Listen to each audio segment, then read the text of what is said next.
for a long time, it was just me, my mom, and my brother. We had our own spaces at the house, and we didn't bother one another. We just kind of, if we want to hang out together, then we do. If not, then we don't have to. But then when you add more people into the same house and everybody, we're raised different than how my other brother and I were, and just different personalities, different interests. It was a long summer. Hey, welcome. This is Family Life Blended, and I'm Ron Deal. This donor-supported podcast helps blended families and those who love them pursue the relationships that matter most. So glad you've joined us in this journey. Welcome to episode number 78, From Our Perspective. Blended and Blessed is almost here. This Saturday, April 2nd, 2022. It's our next worldwide live stream event, and you don't want to miss it. And you don't have to, because there's this thing called the internet, and you can register the day of the event and still be able to stream it to your home or your smartphone. So do that. Go to blendedandblessed.com to learn all about it. And if you're listening after April 2nd, 2022, you can still go to the site. You can learn how you can watch the video recording of the event. One of the things I really love about this event is giving children a voice. We do something every year at Blended and Blessed to help parents and step-parents understand children a little bit better. Last year, at the 2021 Blended and Blessed, I interviewed two step-siblings live on stage. Now, they're from the same family, and we wanted to talk to them about their experiences living in a blended family. And you're going to hear that conversation on today's episode of Family Life Blended. It didn't matter that their parents were actually in the room. These two courageous young adults got real fast. Okay, so you're going to hear from Danielle and Trey. Danielle's mother is Ebony. She married Trey's dad, Thomas. Ebony and Thomas Mason lead a ministry in Atlanta called Blendistry. Isn't that a great name? Blendistry. And you can learn more about their ministry at blendistry.org. Here now is my 2021 Blended and Blessed on-stage conversation with Danielle Kelly and Trey Mason. Well, I've been looking forward to this conversation for a really long time. Let me introduce you to a couple of new friends to me, Danielle Kelly and Trey Mason. Nice to have you guys with us today. They are step-siblings.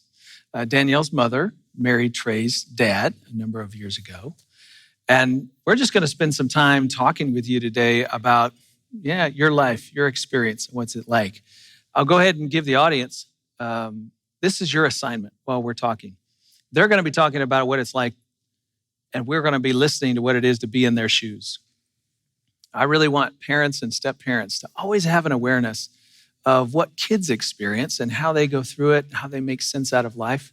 I think it's really important that we try to bridge that gap between adults and children. And so this is just an opportunity for you to listen. Not everything that we share here today we know is not necessarily going to be the exact same thing that children in your life would say, but maybe, just maybe, there's some things in here that will be helpful and beneficial for you.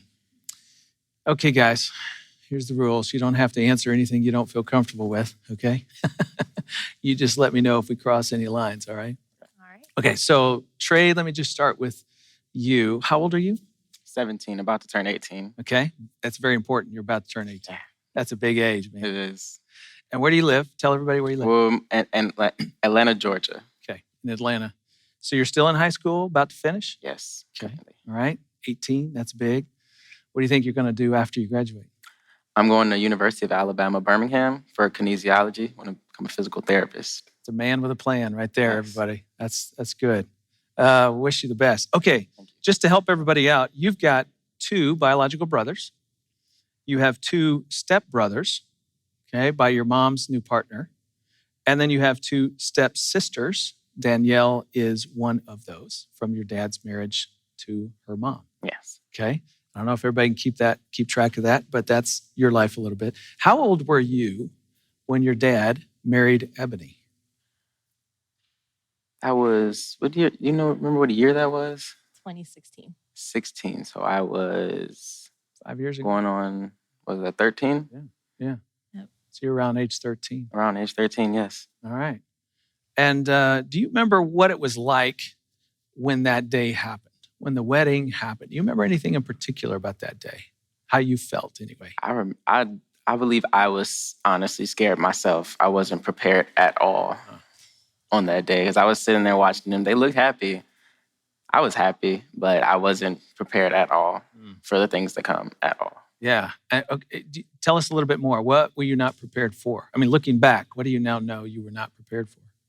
Having a sister, for one. Uh-huh. Having someone in my family other than blood. Having to know that I'm going to have to adjust to the things that they do. Mm-hmm. It's everything that goes into being an oddball, I guess you would say, but not an oddball. Yeah. What was odd? Just being everything different. I was not the same as they were. We were two different people. Yeah. So you were trying to figure out, what does this now mean for me? Yeah.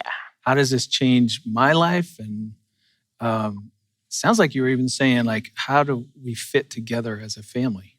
Definitely. Let me back up a little bit further. How is it that your dad ended up single? I'm not going to lie to you. I really don't know the story into it. Mm-hmm. I just know that one day they came to talk to me, telling me that this was what's going to happen and this was how it's going to go. And everything just happened. I really didn't want to get too deep into knowing what's happening. Yeah. So at that point in time, you just knew they were divorcing. Yeah. But you didn't really know why or what it was all about, the backstory. Mm-hmm. Do you sometimes wonder about it now? Not necessarily, because I don't like to think on the past personally. Mm-hmm. I like to just grow from that, I guess you could say. Yeah. And so I haven't really wondered what happened. I mean, I kind of get clues every here and there. It's just like, I just start to think about it, but I don't like go try and get deep into it. Mm-hmm. Does that make sense? Yeah, It does. Yeah. And I think sometimes people are curious about what happened back there when I was younger. Mm-hmm. And sometimes kids aren't. It's really okay. Okay, Danielle, how old are you now? 22. 22. Mm-hmm. And when your mom and your biological dad, when they split up, do you know how old you were?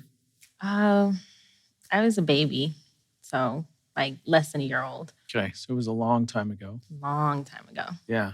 And what about you? Like, do you think about that much, that period of time? Even though you were a baby, you weren't aware of what was going on. Do you sometimes wonder? Not too much. I think now as a young adult, they tell me more about it. Like I get, like how Travian said, like little bits and pieces. I don't necessarily ask, but I still like hear about it sometimes. So I'm able to kind of put the puzzle together. Yeah. I guess I'm just wondering if there's a part of you that wants to know more. I don't know. Yeah, I don't know. I never think about it, honestly. Okay. All right, good. So let me help set the stage. You have one biological brother. You have one stepsister by your dad's new partner. And you have 3 stepbrothers, including Trey, from your mom's marriage to Thomas. And how old were you? So it was 5 years ago, and you're 22. I'm doing math. You were roughly 16, 17 when they were dating and getting married. What about you? Do you remember anything in particular? He's like, man, I wasn't prepared. Well, I feel like I remember all of it because 2016 was a big year just in general. I graduated high school. I started college. They got married. So it's like all of that was happening around the same time. But I agree with Travian. I was not prepared at all. I didn't know what to expect, but it was different. Yeah, it was different. Yes. What was different? For a long time, it was just me, my mom, and my brother. So it was the 3 of us. We had our own spaces at the house, and like we didn't bother one another. we Are would you hang implying out. Travion bothers you every once in a while? No, no, he doesn't bother me. But, in a house and everybody has their own room and we just kind of, if we want to hang out together, then we do. If not, then we don't have to. But then when you add more people into the same house and everybody, like Travion said, they were raised different than how my other brother and I were. And, just different personalities, different interests. It was a long summer. Mm-hmm. A long summer. Yeah, a long Yeah. summer. And so, it took you all summer to kind of figure it out? I feel like it took longer than the summer. Yeah. Our parents, Trey's going, yep, took longer than that. yeah, our parents got married in August. So it was kind of like that summer before going into right before they got married. All of us would hang out and, go to dinner and do little activities during the day. And sometimes we were just like, we don't want to. And they were like, well, we need to hang out as a family. We need to do this as a family. And we were like, why? So it was quite an adjustment. What's the message you get when your parents are dating, right? And what they're saying is, we need to hang out. We need to be together. What's the message they're trying to give you? That we need to connect. Yes. My mom says that all the time. Connection. Connect. Yes. So they obviously were hopeful that you guys would kind of connect, start developing a relationship with each other. And there's nothing wrong with that, or does that just feel weird? Felt weird for me. Yeah. But yeah, definitely. I can tell that it felt, because she's older, so it's like that's a certain mindset at that age.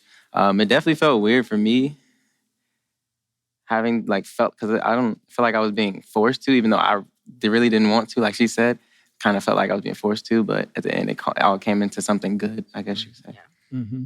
Okay, say that again, because I want to make sure I caught that. You kind of felt like you were being forced to connect. You didn't really want to. That really wasn't your desire. It was their desire for you. But ultimately, you're saying it created something good. Yes. And how much time passed before you felt like it created something good? It took, I'm not even going to lie, it took years. Years. I agree with you.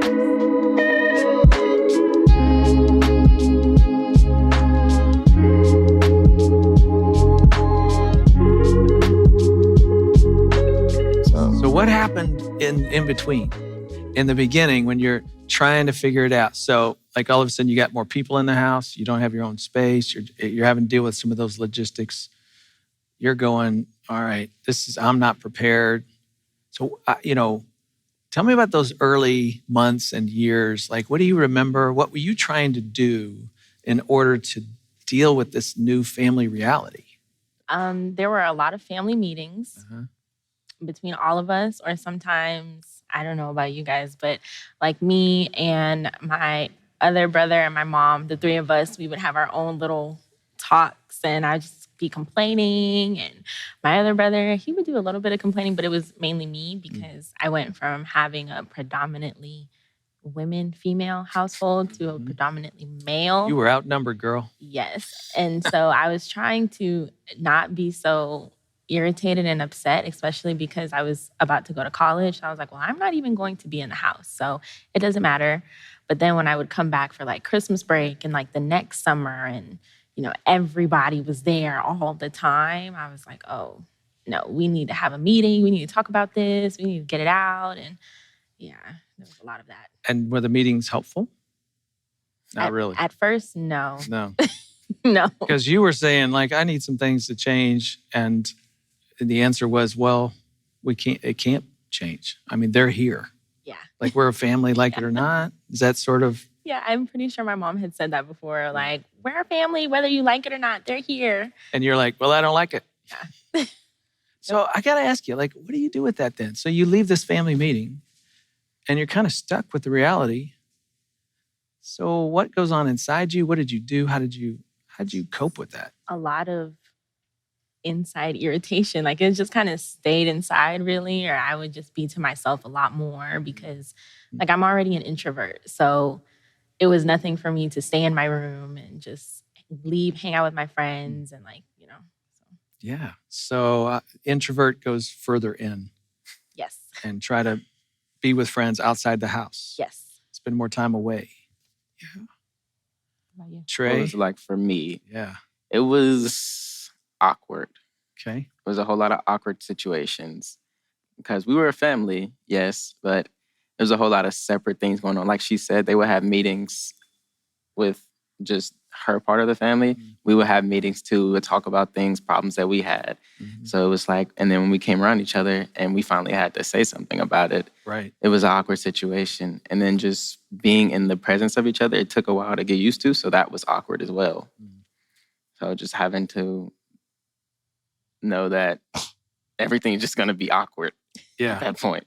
Yeah. So let's get into that. You get up in the morning and you go down to breakfast and somebody's there Yeah. and Always somebody there. there's always somebody there and it's awkward. And do you say hi? Do you not say hi? Like what did you do? For me personally, I didn't know what to say because they talk a lot. I'm not gonna lie.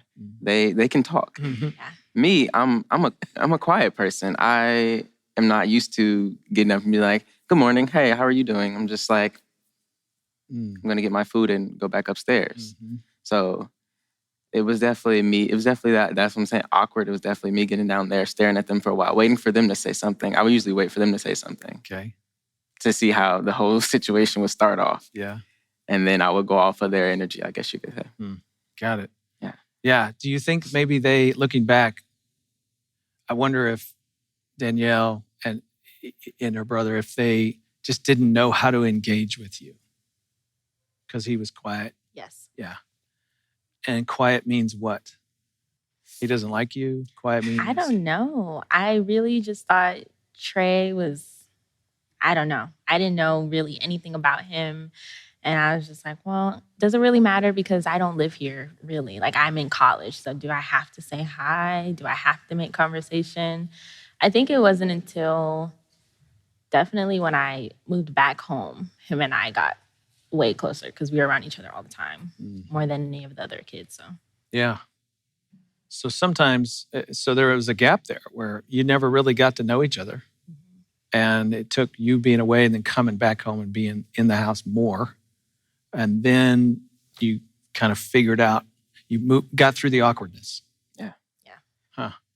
So help us understand what helped you, the two of you, get through the awkwardness. I don't know. Time. Yeah. That's all you can really say. Just us being around each other, like she said, coming upstairs, me learning I should talk first. I should say something. I should say good morning. Mhm. Me learning that I should wave if I see her. Just tell her what's on my mind. She tells me what's on her mind. It's just time. Trey, I'm aware, you told me once that before your dad married Ebony, that there wasn't a lot of structure or rules or Oh. expectations in your house. Is that right? Yes. And that changed when your Yeah. stepmother came into the picture. Talk to me about that. So basically, I'm gonna just give you the rundown. So it was a house with just me, my little brother, and my oldest brother, You're in Terrell the and middle. Tori. Yes, I'm in the middle. So he would always be at work, and we would just have the house to ourselves. We could go outside. I mean, we'll just ask him, tell him that can we go there? I'm just like, okay, we'll eat whatever we want. Refrigerator was wide open all the time, food all over the place. We would do anything we want, play the game anytime we want, do all of this stuff. And then we transition to having to have a plan, I guess you could say, for the day. Gotta Like have a plan. letting people know that, oh, this is gonna happen, this is gonna happen, I have to do this. May I do this?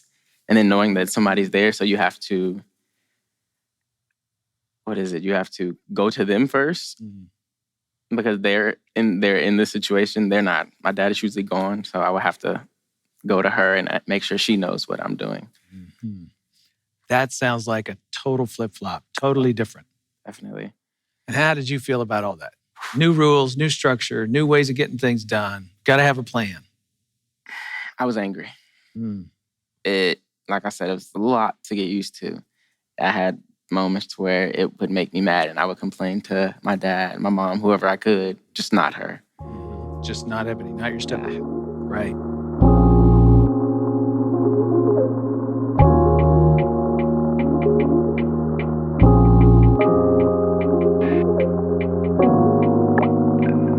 course it made you angry.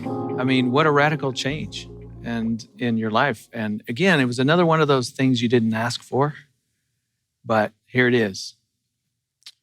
So I gotta ask, like, are you still angry? Has it gotten better? No, it's definitely gotten better. I will come to her and tell her my whole plan. I've been working on it. It's still iffy every here and there. I'll mess up and just like exclude her from what's going on with me. And then, so yeah, it's definitely getting better. I'm working on it.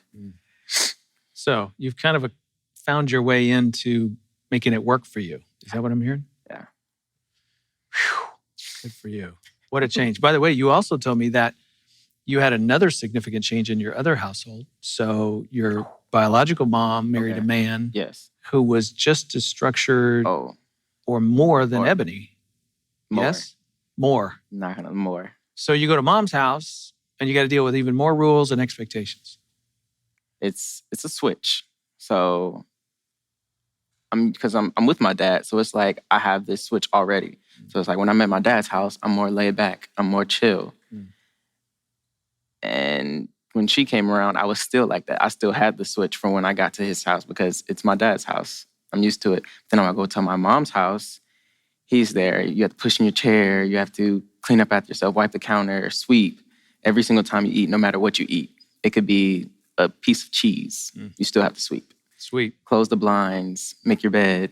So it's a switch that I have that I just couldn't turn off. Wow. I heard the key word there is switch. Yeah. A lot of change required of you in order to move between homes, number one. But now having step parents, new expectations, new changes, you had to switch even more. Yeah. Do you have to switch? Not as much. I definitely spend more time like at my mom's house than my dad's house. So the switch isn't that big of a change. My stepmom at my dad's house, she's very quiet and she doesn't really like say much or do much. So, we just kind of hang around. It's definitely not, it's not like that at all. But I think my mom, she has kind of transitioned from being the super duper strict parent. Like when I was younger, she was very strict. Probably it wasn't until I went to college that she got less strict. And then my dad, he's been strict like in moments. But for the most part, he's chill and relaxed. So I don't feel like I've ever really had to switch up like that. You told me once, Danielle, that after your mom and stepdad got married, you kind of felt like a guest in your own home. Those were your words. You mind telling us about that? Yes. It was just weird for maybe at least the first year since I was living out of the house on my college campus in the dorms. Whenever I would come back, like I don't have a room there. If I did stay like for winter break or something, yes, I had a room, but it wasn't like my room per se. And then like the boys had taken over. So boys kind of do that. Yes, like the bathroom and, they had their stuff everywhere and the food. Anytime I would get food or cook something, which is why I don't really cook when I'm at the house, they would always eat it. And so I would be like, wow, it feels like I have roommates. Like I have to write my name on my food because if not, then they're going to eat anything that they see. So, and at the heart of that, that on the surface, that's inconvenient. It's, here's another thing I got to cope with or something I got to change but I'm wondering if in your heart, underneath that, feeling like a guest, is that sort of like I don't belong? Is it sort of like I feel forgotten? Not really. I didn't really feel like forgotten or anything because I would talk to my mom all the time and I talk to my mom at least like once a day. Like if she doesn't call me, I call her and I'm like, what's wrong? Why didn't you call me? But so I didn't necessarily feel like a guest or feel unwelcome like with my relationship with her or like my other brother. It did take some getting used to with Thomas in the house and like telling him things and then like having to hear his opinion and, how he is about certain things. And like my mom and I, we have our own relationship that sometimes people don't necessarily understand. So having that like outside input or sometimes opinions that I don't really want, I'm like, Yeah, it'd be okay if you didn't have that extra opinion. yes. Yeah. So we're talking about rule changes and shifts and things you got to change because there's more people in the house. Somewhere in the middle of all this is you're building a new relationship with each other and you have other step siblings. You had to figure those things out. And you're also trying to build a relationship with these step parents. And I mean, what's that journey been like for you? It was definitely difficult because no hate. I love you. I didn't like her at first. Not gonna lie. It was because the change was so grand. Like I couldn't honestly. So having to build a relationship with her took a while. Like it took a while with Danielle and Derek. It took time. And it took things having to be forced on me to understand that I'm gonna have to figure this out. We're around each other so much. Yeah. In the beginning, did you kind of feel like you were closed to Ebony? I mean, her rules and system and expectations were really high, and that was a big shift for you. So you just couldn't open your heart to her? Is that what you're saying? Yes. Yeah. It's definitely that. It was, the rules were too much for me. Yeah. And so how did you let the wall down? Did you make the first step? She made the first step. You saw her as somebody, you know what? She's got a lot of rules, but she kind of cares for me. I mean, how did that go? I want to say it was her. She would have her on and off days. Mm-hmm. She would be very talkative to me, like we would connect a lot more on certain days. Okay. And then she would always tell me that I'm never talking, I'm never doing this. So it was her. But I feel like we both came around the same time because I like to feed off of people's energy. So once she started feeding me energy, I would reciprocate, you know? Mm-hmm. That makes sense. Yeah. It does. How about with you and Thomas? I feel like building a relationship with Thomas wasn't super hard. Sometimes I still try to figure out what type of relationship we have because since I am older, it's not your traditional like father-daughter relationship.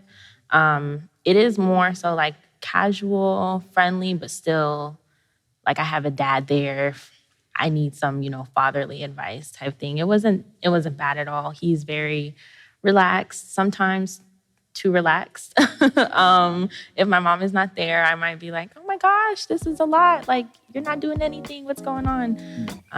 But it wasn't hard for me.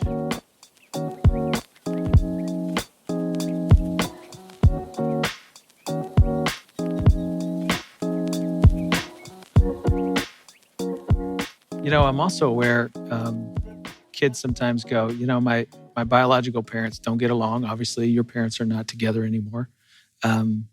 So you move between mom's house and dad's house and mom's house, and how they get along as co-parents. Your biological parents, how do they get along? And do you find yourself sort of stuck in the middle sometimes? I'm wondering what that's been like for you. Yes. I definitely felt stuck in the middle. I felt like how they get along determined how everybody else gets along. Tell me more. So in the beginning, my father and my mother, biological, their relationship wasn't the best after the divorce. And then a stepmom, bonus mom, came into my dad's life, and my dad saw how like supportive and together that her ex was, and it just light bulb came in my dad's head and was like, we need to fix this because we can see how together this side they are, and we're just not like that. And it was a lot. Wow. So then Thomas, your dad kind of talked to your biological mom and tried to make things better in terms of how they worked together. Yeah. Definitely. Wow. That's pretty cool. Did you ever feel stuck in the middle? No, not at all. I Good. think Because what's the climate like between your mom and your biological dad? they, I feel like, are good friends. Kudos to them. I'm very thankful that they have a good relationship. I know that it wasn't always like that, when I was younger, but now I think they're able to like talk to each other and pretty much talk about anything. If other things need to be talked about, that's just outside of, kids. So Yeah. Man, that's good. So I want to ask you to look back. It's been 5 years. What do you wish either your parent or step-parent would have done differently? can I go first? Yeah. I've had multiple conversations with my mom about this, but I would say they, when they first started dating and then when they got engaged, I think that they were kind of in their own bubble. And they didn't really think about their kids that were outside of the bubble until they were about to get married. And they were like, oh, yeah, we actually have these other kids that we need to include. And then so that's when all the, we need to connect and we need to bond and we need to get together started happening. And for us kids, well, for me at least, I was just kind of like, this is rushed. Like, hold on, wait a minute. Like, let me get to know these people a little bit more, like as family, not just as friends. And our parents were so like in love and happy. Yeah. And us kids, we were just like, no, we're not really feeling that, but we really had no choice. So that was the only thing that I said to them that I feel like they could have done better, just kind of including us a little bit more. And slow down. Yeah, and slow down. That's what I hear you saying. Yeah. Trey? Sorry, may you repeat the question Yeah, one more sure. time? What do you wish either your parent or step-parent would have done differently, sort of in the beginning as your families were coming together? Well, there's two. So yeah, there's two sides, right? there's two. Have two answers. Oh, okay. So definitely agreeing with Danielle, coming together and being aware that being accepting, I guess you could say, accepting that it's going to take a while for us to change. It's going to take a while for us to get used to things, because it did take some getting used to it on her side, that because it takes me a while to change the things that I do. Yeah. And it took her a while to figure that out. Mm-hmm. She would get on me about, why am I still doing this? Why am I still doing that? And I try, but I still have my mess ups. So getting used to that. And then on the together side, definitely together. Like, I don't think I've ever told them that, but I would see how she connected more. I know it wasn't on purpose. She connected more with them. She would talk to them more in the beginning and have like laughs with them, like inside jokes, like type of things. Yeah. And we felt left out. And so that's just being together, yeah, so including everybody. Sort of wish they would have tried to bring you into the jokes. Yeah. Bring you into that conversation rather than leave you out some. Those are good. So let me ask you this. Looking back, what do you wish you would have done differently to just contribute to the process of your families coming together? I wish that I was a little bit more, or I guess I should say less selfish, because I definitely was. And it just took a while going from being like the only girl. I mean, yes, I had my mom, but like the only girl within the siblings. And then now I'm still the only girl, but I have more siblings. It's not like a 1-on-1 ratio. So I would say being a little less selfish with like what I wanted to do, or at the time I was the only sibling that like had a car and could drive. So I would want to leave and go be with my friends. But now that I have all these extra siblings, they might have things that they need to go and do. So the right thing would have been to, I can take so-and-so to practice, or I can pick them up, but I really didn't want to. So I would say just being a little less selfish and more patient. Trey? I would like two things again. Definitely selfish. I really only cared about how I was feeling. I wouldn't like when they did things and I would complain 24/7.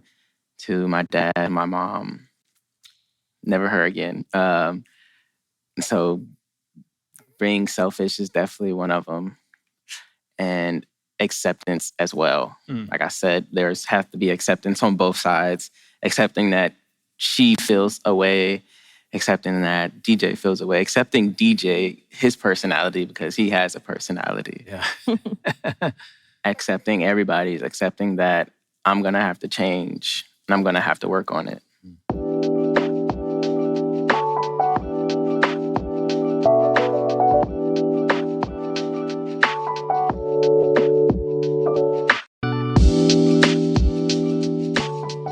You mentioned your brother. I'm aware, I don't know a lot of details, but I'm aware that I think both of you have missed out on some time with at least one of your siblings who spends more time at the other house. What's that like for you? Is that hard? It definitely is. And I've heard stories of how, well, the one I'm missing out is Tori, my little brother. He stays with my mom. I'm kind of missing out on Terrell too, because he's gone as well. But I mean, he's older and out of the house. But we still connect. But Tori, because I've heard stories that he misses me. He wants me to come back, and knowing that I'm not there as a big brother for him. Right.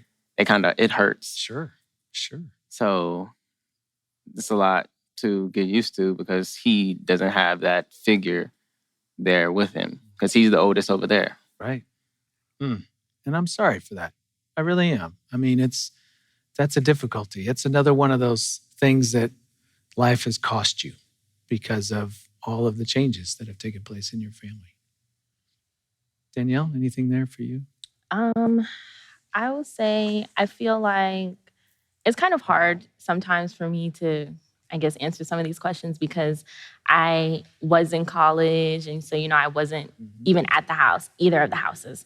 But I honestly feel like it ended up working out for the better, because that helped me build a better relationship with, like, my other brother. Like, now I'll call him. He's 16 now, so him and I have stuff to talk about, and he might not want to talk to either parent about stuff.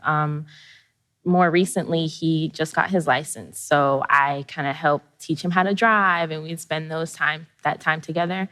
But sometimes it is hard, because I might call him and be like, "Oh, what are you doing?" And he's like, "Oh, me and Dad, we're gonna do this, or we're doing that." And I'm like, I didn't get an invitation. Like, or they want to go out of town and do something, and my dad's like, "Well, I thought you had to work, that's why I didn't bring it up." And I'm like, you could just still tell me, like, still here. Yeah, so just little things like that. Yeah, you still want to feel connected, like you belong, like people are thinking of you. Still matter, even as a young lady. Yes. You still want to know that you're valued and cherished there. Man, I'm just sitting here so grateful for the two of you. I just am so thankful that you guys would walk up here with courage and share your life. Be honest with those that are watching today. I got to say something about your shirts. So Blendish is a little bit of a story there. So their parents have started a ministry in the Atlanta area called Blendistry. They made up their own word. Isn't that cool? And it's a blended family ministry. And you guys kind of helped do the Blendish thing, which is for kids. You want to tell us a little bit about what you did there? Yeah, so it actually just kind of came out of nowhere, really. Our parents were like, "Oh, well, we need to find a name for the kids section." And I remember I was like, "Well, what about Blendish?" And they were like, "Oh, I like that. Like, let's keep that." And then they just kind of ran with it. And there have been several different events where, instead of just having it being catered to like the parents or like the adults, we'll include kids that are like our age, or sometimes even a little younger, who are also from blended families. I have a lot of friends who are from blended families that sometimes I didn't even know that they were. So yeah, we just discuss it and talk about it and try to be there and support one another. That's awesome. Well, I'm not gonna lie, it was thrown at me. I wasn't prepared for it. I wasn't in like the situation of them creating Blendish, but I'm still a part of it. Yeah. And I just come back one day and they're telling me that there's this ministry for kids that's with stepfamilies. I'm like, oh, okay, let's do it. That's So, great. Yeah, it was definitely just thrown at me. I wasn't aware of it until it was there. Well, let me just say your ministry took a big leap today by sharing your stories with all of our viewers. They're getting to learn some things. And I hope that you are processing your own life, your own family, your own children, and thinking about things that you've learned and heard, and the transitions that they don't get to choose, the switches that they have to make, the losses that they have to deal with. All of that is really, really important. It's helpful if you will process that with husband and wife, with a group of people perhaps, and maybe even with your children. One of the things you can do, because you have access to this series through our All Access Pass, is you could share this conversation with your kids and let them react. That's an idea. We'll let you think and consider that as you move forward with your family. So again, thank you guys for being with us. Appreciate it very much. No problem. Thank you for having us.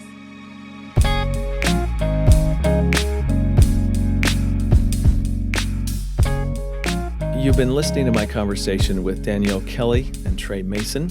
I'm Ron Deal, and this is Family Life Blended.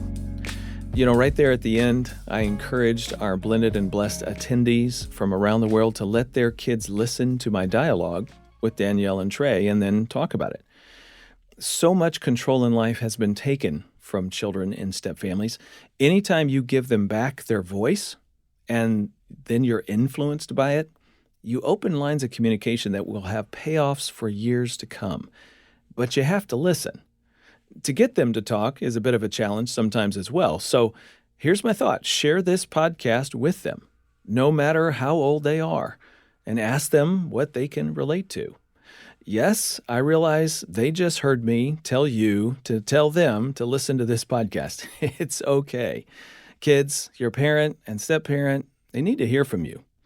Tell them what it's like to live in your family, and then talk about how you can grow together as a family. Okay, parent, if you haven't subscribed to this podcast yet, hey, you can do that. Make sure you do so on the FamilyLife app or Apple Podcasts, Stitcher, Spotify, YouTube, wherever you get your podcasts. Just search Family Life Blended. And if you want to know more information about us, just visit FamilyLife.com.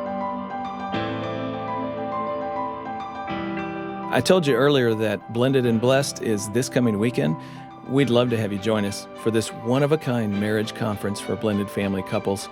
Remember to go to the show notes. It'll tell you how to get connected.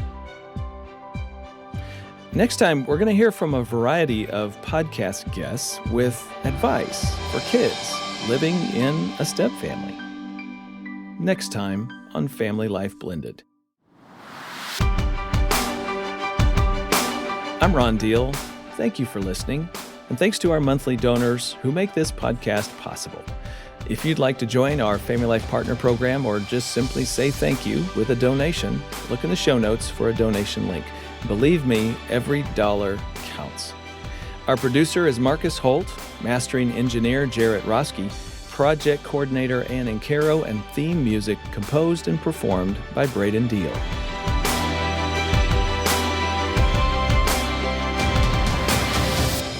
Family Life Blended is part of the Family Life Podcast Network, helping you pursue the relationships that matter most.